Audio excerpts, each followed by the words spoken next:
Madura Tribun News. Sekarang saya bersama sastrawan di asal Sumeneb bersama Mas Anton. Kita akan bincang-bincang terkait sastra lokal Sumeneb, Madura untuk menjangkau Indonesia. Assalamualaikum Mas Anton. Waalaikumsalam warahmatullahi wabarakatuh. Alhamdulillah, amin, baik-baik saja. Mas Anton, sekarang kita bersama Madura Tribun News ingin bincang-bincang soal sastra lokal Sumeneb. Seperti apa Mas? Ya, memang sastra lokal atau kita sebut sastra daerah, fenomena sekarang cukup menarik, cukup bagus, cukup meningkat dibandingkan mungkin tahun 90-an. Kalau dulu pernah disebut-sebut bahwa sastra daerah atau sastra Madura mati. Dulu pernah diucapkan oleh salah satu tokoh di Indonesia bahwa sastra Madura sudah hilang. Namun dalam perkembangannya cukup menarik. Perkembangan itu sekarang makin bagus ya, penerbitan buku, tulisan-tulisan di media-media juga banyak yang menawarkan atau menyediakan rubrik berbahasa daerah bahasa Madura, entah dalam bentuk puisi, cerpen maupun yang lain. Itu yang menarik. Sekarang pun saya melihat ada sejumlah penerbitan buku dengan bentuk puisi, cerpen dan sebagainya dalam bentuk penerbitan yang sudah banyak disebar di sejumlah media. Bahkan salah satu diantaranya ada dari salah satu penyair kita dengan puisi berbahasa Madura telah masuk ke wilayah satu bentuk pemilih atau mungkin rancage itu satu semacam penghargaan dari rancage, salah satunya Sumeneb atau bahasa sastra daerah Madura itu masuk kategori itu. Itu pengarangnya asal Sumeneb? Semuanya tidak harus Sumeneb. Sebenarnya kalau kita bicara masalah bahasa Madura atau sastra Madura otomatis tidak terikat oleh daerah di masing-masing daerah, entah Pamekasan, Sumeneb, Bangkalan maupun Sampang. Tapi kecenderungan yang terjadi banyak didominasi oleh masyarakat atau para penulis dari Sumeneb sendiri. Karena disebut memang kalau kita lihat fenomena literasi pada zaman awal, Sumeneb telah memiliki beberapa penerbitan juga menggunakan bahasa Madura. Misal tahun-tahun 1920 telah ditemukan di balai pustaka misal buku-bukunya dalam menggunakan bahasa Madura. Itu ada perkembangan sampai sekarang. Namun dalam prosesnya itu mandek ketika pra kemerdekaan dan setelah kemerdekaan. Itu tahun 60-an, sekarang pada tahun 60 yang lalu 1960 sudah mulai naik lagi. Sudah ada satu gejala, namun sangat-sangat lemah. Kemudian tahun 2000 sampai seterusnya sampai sekarang juga luar biasa dahsyat dan bagus. Lemahnya itu maksudnya? Lemahnya itu maksudnya apa? Lemah memang tidak ada satu gerakan. Tidak ada gerakan dari masyarakat, para penulis untuk menulis kembali sastra-sastra daerah itu. Namun di sisi lain, kecenderungan yang kuat pada zaman itu cuma dalam bentuk sastra lisan. Sastra lisan ya? Iya, banyak sastra lisan muncul. Contohnya itu seperti apa? Entah seperti saloka, parebesan, kidungan dan sebagainya, itu termasuk kategori sastra lisan. Lah di situ berkembang di masyarakat, namun tidak ditulis dalam bentuk teks, dalam bentuk tulisan.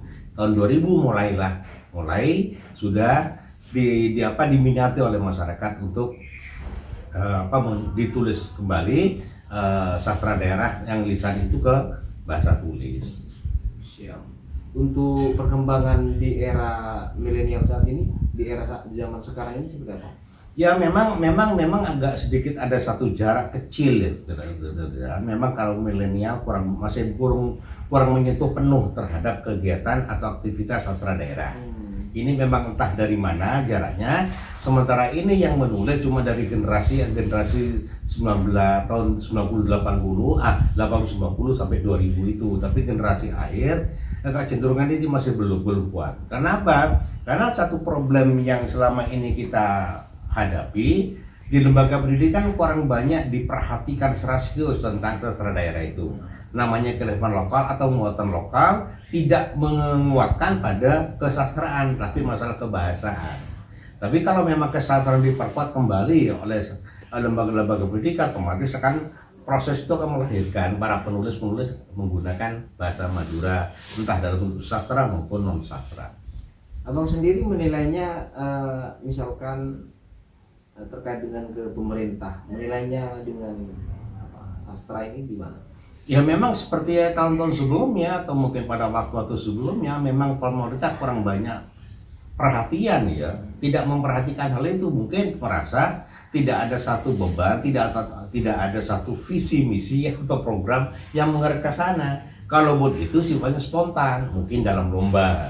Nah, itu kan sifatnya masih apa ya, masih parsial, masih tidak utuh setelah prosesnya, tidak melahirkan mungkin lomba baca puisi berbahasa Madura, silakan dalam bentuk apresiasi, silakan lomba nulis puisi berbahasa Madura, silakan untuk apresiasi, itu mau langkah. Tapi yang kita pentingkan sekarang bagaimana melakukan pembinaan dan pengembangan. Pembinaan itu bukan sekedar bagaimana kita strategi membina, tapi juga memberikan dorongan, dukungan terhadap fenomena yang berkembang selama ini, termasuk pengembangannya, bagaimana menerbitkan buku-buku berbahasa daerah, itu yang kita harapkan. Kalau memang dokumen yang paling penting, literasi yang paling kuat untuk memberikan satu nilai terhadap fenomena ini cuma dalam bentuk literasi buku teks. Literasi. Iya, teks itu akan memberikan satu sejarah tersendiri bagi penulisnya maupun bagi masyarakat penikmatnya. Sebab kalau cuma hanya lisan disampaikan secara lisan oleh sejumlah orang tapi tidak sampai pada pembacanya atau penikmatnya, otomatis ada terjadi akan putus. Jadi memang sekarang ini gimana caranya siapapun pemerintah atau non pemerintah mendirikan buku yang layak dan atau pantas dibaca oleh masyarakat pendidikan, gitu saja. Untuk tokoh lokal yang disukai abang siapa dulunya? Memang saya punya satu tanda kutip guru ya, guru Arah Jamali, memang seorang penyair itu tahun 80-an ya, dia Arah Jamali atau itu sangat-sangat progresif sekali, sangat luar biasa dahsyat karya-karya beliau almarhum ya. Tapi ini ternyata sampai sekarang pun jadi acuan, karya-karyanya demikian rupa jadi acuan dari generasi sekarang. Arah Jamali ada beberapa yang cukup menarik untuk dibaca gitu, meskipun cuma saya temukan kalau nggak salah 50 puisi, cuma semua bagus semua untuk ukuran puisi-puisi daerah. Siap. Untuk apa ya, selanjutnya kesibukan abang nih sekarang apa? Seharian. Ya memang kesibukan ya, nulis tetap nulis lah, nulis itu tetap nulis, tapi nulis apalagi nulis menjadi satu keharusan bagi saya, entah nulis untuk pribadi maupun untuk media. Itu kebetulan saya punya media online juga secara pribadi, tulis harus terisi setiap hari, setiap saat. Nulis itu yang kedua juga saya aktif karena memang saya punya membina salah satu komunitas ya, literasi yang kemudian disebut dengan rumah literasi Sumeneb. Itu juga kita mendorong mereka terutama kalangan guru dan mahasiswa untuk bisa terus berpacu melawan sastra, meningkatkan karya sastra itu sendiri.